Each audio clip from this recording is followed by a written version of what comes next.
Supreme Court. Meron kasi itong sinabi, mga kababayan. Kasi nga, marami po kasi mga kababayan ng mga universidad, di ba? Maraming tawag dito, mga nagrereklamo na mga abogado, yung mga nag-aaral sa mga university, nagrereklamo sila na mali po ang pamantayan nitong Supreme Court. Kasi bakit na dapat hindi nila ideklara itong unconstitutional kasi nga meron pa namang Senado at Kongreso, hayaan na lang po dapat na trabahuin ng Senado yan kasi trabaho ng Senado yan ang maglilitis dyan sa impeachment complaint laban kay Sara. Pero itong Supreme Court ay diniklarang unconstitutional. So ngayon mga kababayan, ito po yung post ng People's Tonight. Babasahin ko. Ito nakalagay. Matatanda ang inamin ni Supreme Court Associate Justice Marvick Leonin. Ito po mga kababayan ha, ipakita ko sa inyo, screenshot, basahin nyo. Ito po, Associate Justice Leonin, Supreme Court is not perfect. Hindi daw perfect ang Supreme Court. Bakit ngayon lang sinabing hindi perfect? So ibig sabihin, kung hindi perfect ang Supreme Court, sumali nga ang desisyon nila, di ba, na ideklarang unconstitutional ang impeachment complaint ni Sara Duterte. In short, advance lang mag-isip, mga dilis, di ba? Kaya ito mga kababayan, if you know who we are, you will cease calling us gods of judiciary. Dating pahayag ni Supreme Court Senior Associate Justice Marvick Leonel. So, Leonin ba o Leonel? Leonin. So, ito po mga kababayan. Matatanda ang inamin ni Supreme Court Associate Justice Marvick Leonin sa isang grupo ng mga law students sa Baguio City noong 2015 na hindi perpekto ang Korte Suprema. So, ibig sabihin mga kababayan, pwede palang magreklamo dito yung mga ahensya, yung mga grupo ng mga lawyers sa pagdeklara nila ng unconstitutional itong impeachment ni Sara. So bakit ngayon lang sinabi? Diba? Na hindi perpekto. So sa madaling salita, mali pa lang desisyon na yon. Kasi ganito sinabi daw ni Associate Justice Marvick Leonin sa isang grupo ng mga law students sa Baguio City noong 2015 na hindi perpekto ang Korte Suprema at malayang hindi lamang ang mga mahistrado ngunit maging ang mga mamamayan na questionin ang mga desisyon nito na pinapaniwalaan nilang hindi naaayon sa konstitusyon. Diba mga kababayan, kung mismong si Leonin ang nagsabi na hindi daw perpekto ang Korte Suprema. Maskin daw ang mga mamamayan na pwede daw questionin ang mga desisyon nito na pinapaniwalaan nilang hindi naaayon sa konstitusyon. Diba? So ibig sabihin, pwede palang magreklamo dito, no? Ang Kamara at ang Senado kung bakit kinuhaan sila ng rights at diniklarang unconstitutional ng Korte Suprema ang impeachment complaint laban kay Sara. Ito pa ang sunod. Hindi perpekto ang Korte Suprema, ayan, at ang mga mahistrado, ngunit maging ang mga mamamayan na questionin ang mga desisyon nito na pinapaniwalaan nilang hindi naaayon sa konstitusyon. The Supreme Court is not perfect. Citizens and academics certainly have the rights to call attention to the fallibility of the courts, dagdag ni Leonin. Ngunit kung ang veteranong kolumnista ng Philippine Star na si Jarius Bundok ang tatanungin, ang pahayag ni Leonin ay kontrapilo sa ginawang pagbasura ng Supreme Court sa Articles of Impeachment laban kay Vice President Sara. So kung ganun pala, mga kababayan, na hindi perpekto ang Korte Suprema ayon kay Associate Justice Leonin, ay di sana mag-file tayo ng motion for reconsideration, no, ang Kamara or anong ahensya na para ituloy niya at pag-aralang muli ng Supreme Court ang kanilang padalos-dalos na desisyon. Tandaan ninyo, wala daw oral debate or oral argument. Sabi ng mga nakaraang mga associate justice, wala daw nangyaring pagdidibatihan, wala daw nangyaring oral debate. Diretso na lang daw na dineclared na unconstitutional. Di ba? Kasi dapat, ang sabi nga ni dating Justice Antonio Carpio, na tsuhin ng asawa ni Sara, na si Mans Carpio, di ba? Tsuhin niya si Antonio Carpio. Dapat daw ay dinaan ito sa isang debate. Dapat daw meron daw oral arguments. Di ba? Sa madaling salita, dapat pinagbabatihan yan. No? Pinagbabatihan dapat yan ng mga Supreme Court, ano tawag doon?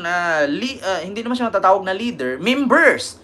Yung 12 ka members ng Korte Suprema, dapat meron daw yung oral arguments.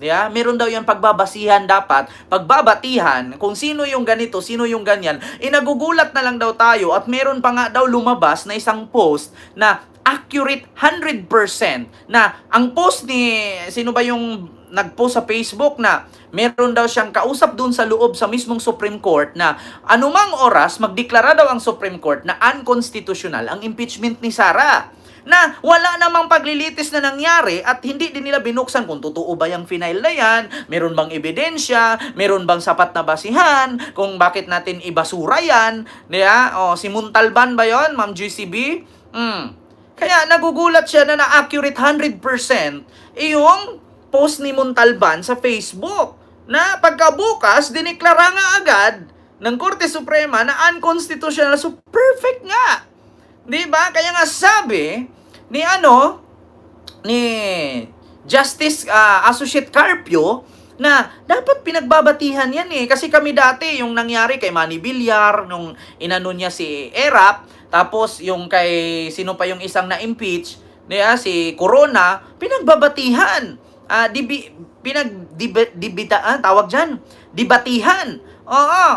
Nagulat na lang daw siya na bakit bigla na lang daw nag-declared itong Supreme Court ng unconstitutional. Sir Michael Villarin, may galab shoutout po. So yun ang nangyari mga kababayan.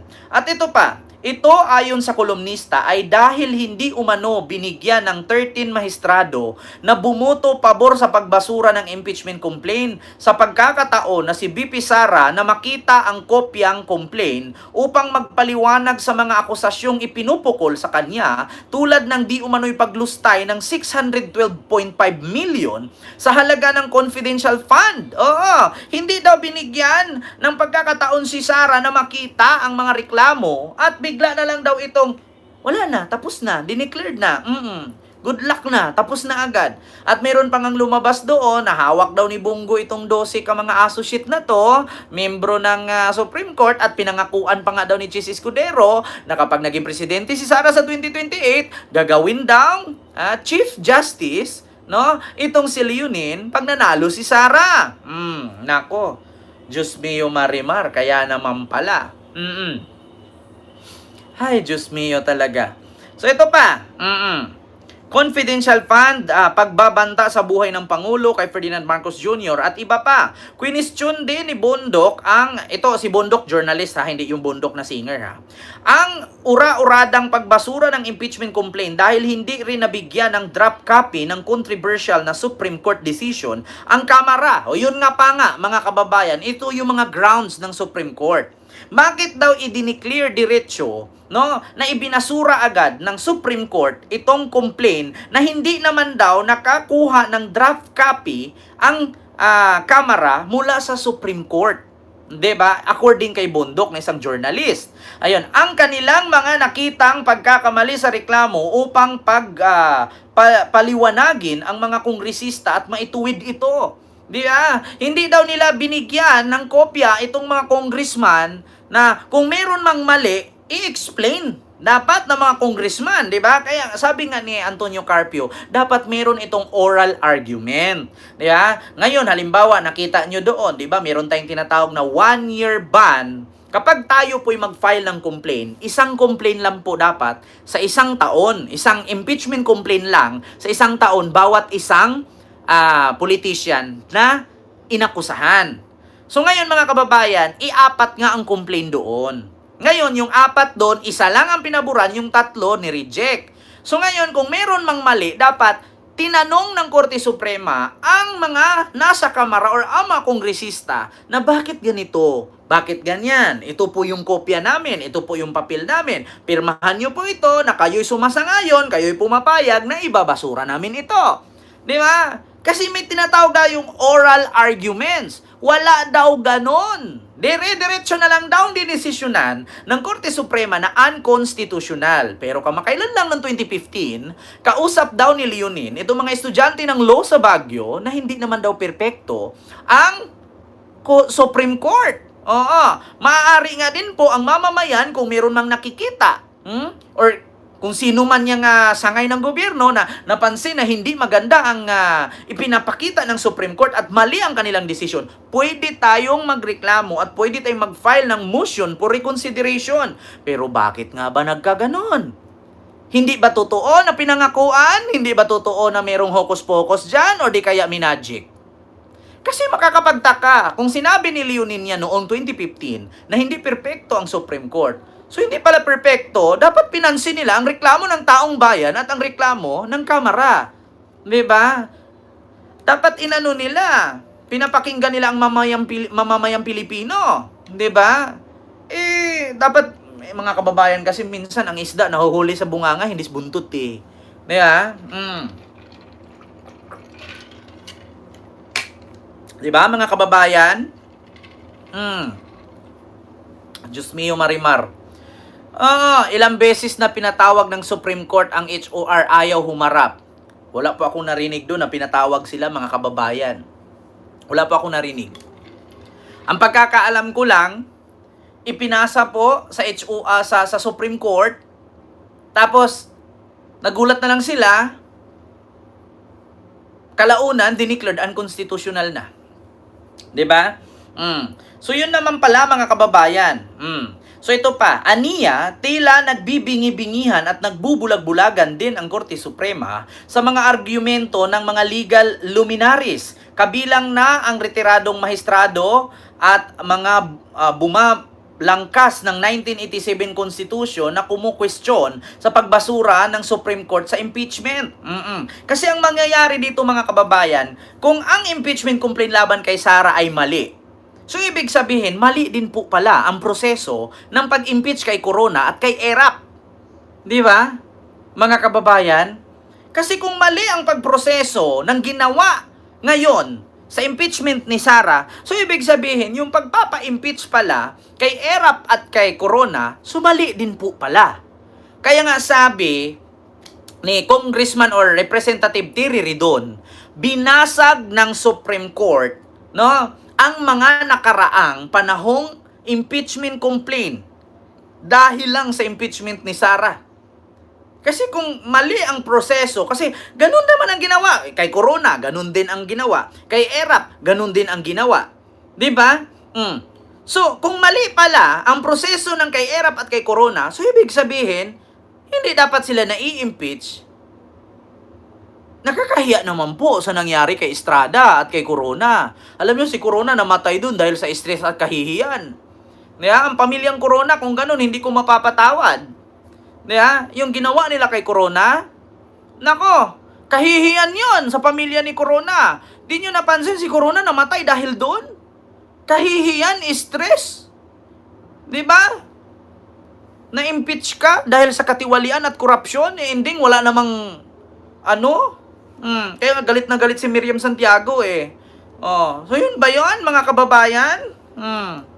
So hindi pala perpekto ang Korte Suprema. So pakinggan nyo po ang hinaing ng taong bayan. Pakinggan nyo rin po ang ipinasang motion for reconsideration ng Korte ng Kongreso. Di ba? At pakinggan nyo rin po ang layunin ng Senado at trabaho po ng Senado yan. 'Di ba? Kasi nahuhulog kasi na ang Senado at ang Congress, wala na silang saysay, wala na silang function, wala na silang kwenta kung Korte Suprema din pala ang nasusunod. Para lang yang parang barangay chairman at saka barangay kagawad. 'Di ba? Kasi bakit? Kapag may gulo, ang unang tatakbo tanod.